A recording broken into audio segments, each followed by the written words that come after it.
Uma das operações mais comuns em qualquer processo de fabricação é a furação. Numa oficina de marcenaria, por exemplo, a furação é essencial na fabricação de móveis. Olha só, esse equipamento que o Rodrigo está usando aí é o mais comum na hora de fazer furos. Não apenas na marcenaria, mas também na indústria, a furadeira é a máquina preferida na hora de furar qualquer material, principalmente quando este material está em forma de peças planas.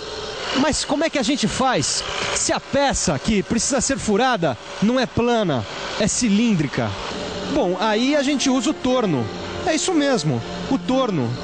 Na teleaula de hoje, você vai conhecer mais essa aplicação do torno. Vai ver que dependendo do formato da peça, é mais fácil fazer a furação com o torno do que com a furadeira. E é claro, você vai acompanhar algumas operações em que o torno é usado para furar peças. É isso aí, prepare-se, porque a nossa teleaula está começando e a gente vai aprender mais alguns detalhes da operação do torno.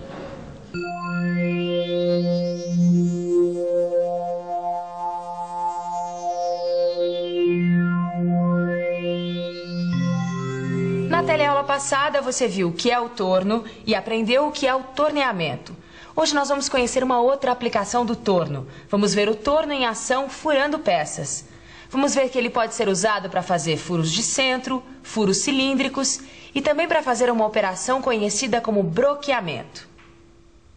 Jair, o profissional que você consultou estava certo.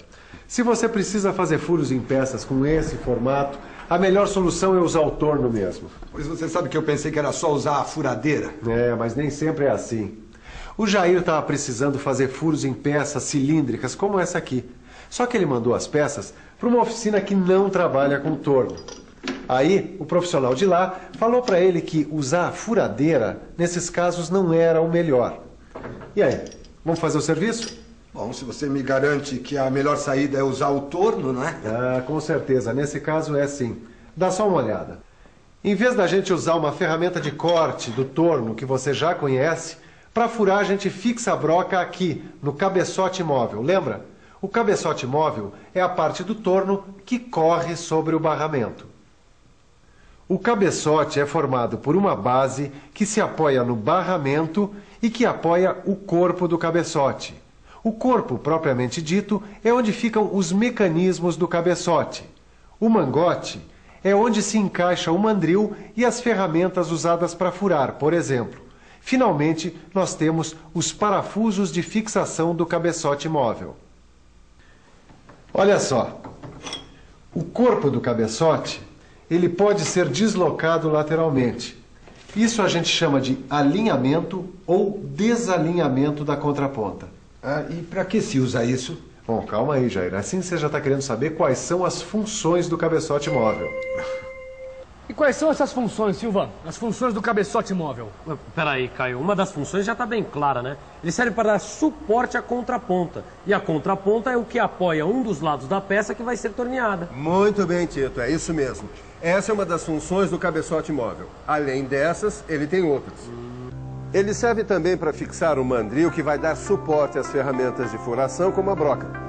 Além disso, o cabeçote móvel pode ser usado diretamente com ferramentas de corte de haste cônica, como ferramentas usadas no alargamento de peças. E a gente pode usar o cabeçote móvel com a contraponta desalinhada. Essa operação é necessária quando temos de tornear peças longas que têm uma pequena conicidade, como essa que você está vendo aí. Bom, até agora você já ficou sabendo que o torno pode ser muito útil também para fazer furos em determinadas peças. Você ficou conhecendo a importância do cabeçote móvel e as suas principais funções. Mas você pode estar se perguntando, olha, para que tanto furo? A resposta está aqui. Peças como essas, engrenagens, buchas, polias, recebem furação feita em tornos. E essas peças são essenciais para uma infinidade de dispositivos mecânicos. Agora que você já sacou a importância do trabalho de furação do torno, falta é saber que tipos de furos o torno faz.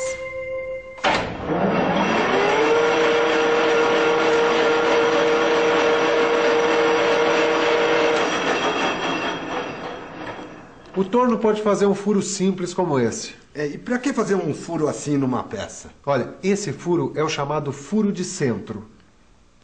Ele é usado para trabalhar com peças que precisam ser presas entre duas pontas ou entre placa e ponta. Ele também é um tipo de preparação para a gente fazer outro furo usando broca comum. Um outro tipo de furo que pode ser feito usando o torno é o furo cilíndrico.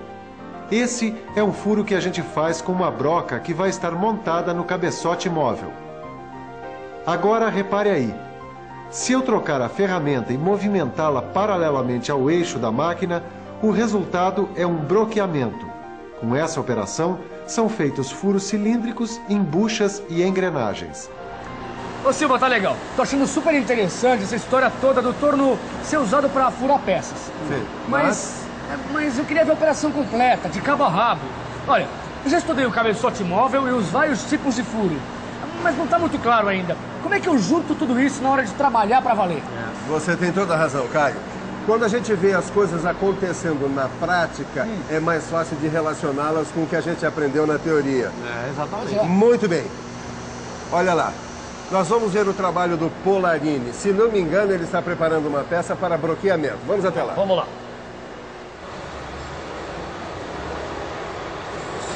Vocês estão vendo? O Polarini está preparando uma peça para fazer broqueamento. Então nós vamos aproveitar para acompanhar, tá? Ok. Bom, essa peça já foi faceada, mas antes de fazer o broqueamento propriamente dito, ele precisa fazer um furo de centro. A primeira coisa a fazer é fixar a broca de centro no mandril. Depois ele aproxima a broca da peça. Aí já dá para fixar o cabeçote na posição correta. Olha aí, isso é fundamental. Ajustar a velocidade de rotação do torno antes de começar a trabalhar. E agora, finalmente, ele vai fazer o furo de centro. Reparem que ele aciona o volante do cabeçote bem suave e uniformemente, para fazer a broca penetrar no material da peça. E durante toda a operação, não dá para ficar sem o fluido de corte, né, Silva? É isso aí, Caio. O fluido de corte é fundamental para evitar o atrito excessivo entre a peça e a ferramenta, o que poderia comprometer o trabalho. Acabou, Silva? Só isso? Bom, se a intenção era somente fazer um furo de centro, sim. Mas como não é esse o caso, ele vai continuar preparando a peça para fazer o broqueamento. Agora ele vai trocar a broca. Aquela era específica para fazer o furo de centro. Agora ele precisa de uma broca comum para executar o furo com o diâmetro necessário para a entrada da ferramenta de broquear. Para saber o diâmetro certo, ele mede a broca com o paquímetro. Bom, aí vem a fixação da broca no mandril. Depois, então, ele escolhe a rotação da máquina, que deve ser adequada ao tipo de material e à medida da broca que está sendo usada. Ele aproxima o cabeçote e, em seguida, faz a fixação. Liga o torno e faz o furo. Sempre com a presença do fluido de corte. Por que ele está afastando a broca agora, Silva? É para facilitar a saída dos cavacos, Tito. Tá pronto agora, Silva? A gente já tem uma peça broqueada? Calma, Tito, calma. O trabalho em oficina exige paciência. São sempre várias etapas. Por enquanto, ele faceou a peça, fez um furo de centro e agora ele aumentou esse furo para a medida que ele precisava. Ele ainda não fez o broqueamento. Antes disso, ele precisa fazer o controle de profundidade do furo.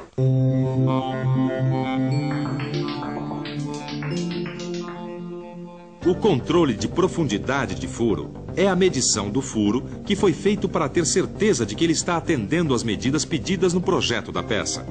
Essa medição pode ser feita com um paquímetro ou através do anel graduado do cabeçote móvel. Nesse corte, dá para ter uma noção da profundidade desse furo. Repare aí que a parte cônica, que corresponde à ponta da broca, não entra na medição. Ô, Ananias, agora o que é que falta para fazer o tal do broqueamento da peça? Antes, só para lembrar, a peça já foi faceada. Já foi feito um furo de centro que teve o seu diâmetro alargado para a ferramenta que vai fazer o broqueamento poder entrar. Bom, então agora vamos finalmente ao broqueamento. É isso aí. E é bom você lembrar que todas as etapas que nós vimos até aqui são indispensáveis para fazer uma operação de broqueamento. Bom, a primeira coisa a fazer é montar a ferramenta. É importante deixar um comprimento de ferramenta suficiente para evitar que o porta-ferramentas se choque com a peça. A ferramenta em si deve estar paralela ao eixo do torno e na altura do centro. Bem, acertadas essas coisas, podemos fixar a ferramenta. Escolhemos a rotação do torno e pronto. Começamos a tornear, fazendo um rebaixo na boca do furo. Aí, a gente para o torneamento, afasta a ferramenta e mede o diâmetro interno do furo com o paquímetro.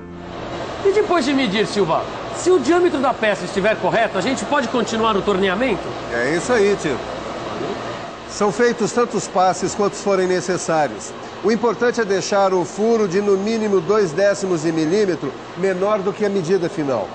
Isso porque é preciso deixar um sobremetal que vai ser retirado no acabamento da peça. Como agora a gente vai precisar dar acabamento, a ferramenta pode ser trocada ou afiada se necessário. Bom, aí está o torneamento final. Reparem que o avanço deve ser compatível com o grau de acabamento, ou seja, um pouco menor que antes. E agora ele verifica as medidas com o paquímetro. É isso aí. Dependendo, Caio, da exatidão exigida para a peça, nós podemos usar esse medidor aqui. Um micrômetro interno, que é um instrumento de grande exatidão, maior do que o paquímetro. E nós podemos ainda testar as medidas da peça que vai ser encaixada no furo, vendo se ela realmente encaixa. Bom, e agora vamos para uma boa revisão.